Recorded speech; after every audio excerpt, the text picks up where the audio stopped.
आपण अत्यंत महत्त्वपूर्ण अपडेट पाहतो. हा व्हिडिओ आपण शेवटपर्यंत पाहावा.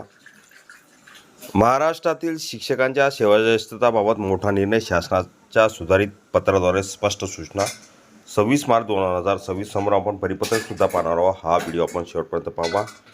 नमस्कार मित्रांनो, चॅनलमध्ये आपले सहर्ष स्वागत आहे. तत्पूर्वी आपण नवीन असाल चॅनल आता सबस्क्राईब करा, समोरील बेल आयकॉनला क्लिक करा.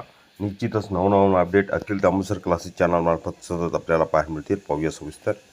महाराष्ट्र शासनाच्या शिक्षण संचालनालयाने माध्यमिक व उच्च माध्यमिक शिक्षकांच्या सेवाज्येष्ठतेबाबत महत्त्वपूर्ण सुधारित पत्र जारी करत राज्यातील सर्व विभागीय शिक्षण उपसंचालक, शिक्षणाधिकारी व शिक्षण निरीक्षकांना स्पष्ट निर्देश दिले आहेत.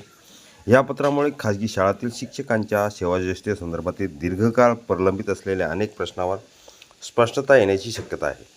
काय आहे पार्श्वभूमी?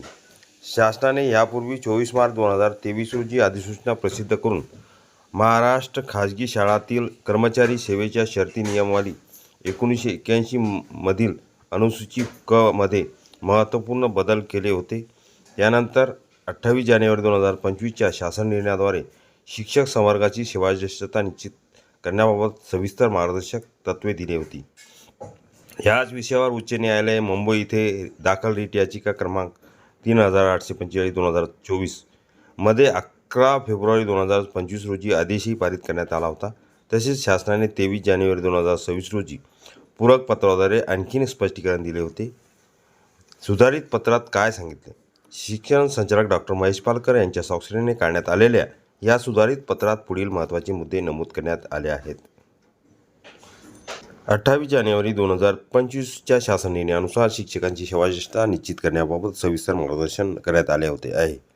शासनाने वेळोवेळी काढलेल्या अधिसूचना, शासन निर्णय व पत्राच्या आधारे एकसंध पद्धतीने कार्यवाही करणे बंधनकारक राहील.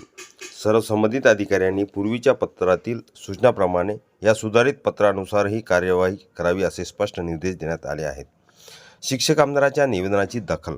याविषयी शिक्षक आमदार माननीय नागाव गाणार यांनी 27 फेब्रुवारी 2026 रोजी शासनाकडे निवेदन सादर केले होते. त्या निवेदनाची दखल घेऊनही संचालनालयाने हे सुधारित पत्र जारी केल्याचे पत्रात नमूद करण्यात आले आहे.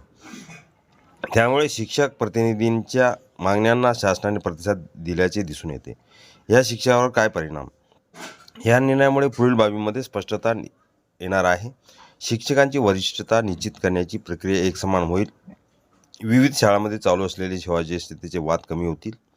पदोन्नती, बदली आणि अन्य प्रशासकीय निर्णय अधिक पारदर्शक पद्धतीने घेतले जातील. न्यायालयीन प्रकरणाची संख्या कमी होण्यास मदत होईल. प्रशासनाला स्पष्ट संदेश. शासनाने ह्या पत्राद्वारे स्पष्ट केले आहे की सेवाज्येष्ठतेबाबत कोणती विसंगती राहू नये यासाठी सर्व अधिकाऱ्यांनी शासनाच्या अधिसूचना व निर्णयाचे काटेकोर पालन करणे आवश्यक आहे. निष्कर्ष. शिक्षकांच्या सेवाज्येष्ठतेचा मुद्दा राज्यभरात संवेदनशील मानला जातो. या पार्श्वभूमीवर शासनाने काढलेले सुधारित पत्र हे प्रशासन आणि शिक्षक दोघांसाठी महत्त्वाचे ठरणार आहे. योग्य अंमलबजावणी झाल्यास शिक्षकांच्या हक्काचे संरक्षण होऊन शैक्षणिक व्यवस्थेत अधिक स्थिरता येण्याची अपेक्षा व्यक्त केली आहे. परिपत्रक पाहण्या अगोदर हा व्हिडिओ उपयोगी वाटल्यास लाईक, शेअर आणि अखिल तांबूसर क्लासेस चॅनलला लगेच सबस्क्राईब करा, कॉमेंट्स करा. पत्र सेवाज्येष्ठतेबाबत महाराष्ट्र शिक्षण संचालनालय माध्यमिक उच्च माध्यमिक पुणेचं सुधारित पत्र संपूर्ण राज्यासाठी. हे पूर्ण परिपत्रकाचे थोडक्यात आपण स्पष्टीकरण बघितलेले आहे. हे पूर्ण परिपत्रक अखिल तांबूसर क्लासेसच्या डिस्क्रिप्शन बॉक्समध्ये लिंक तिथून डाउनलोड करू शकतो.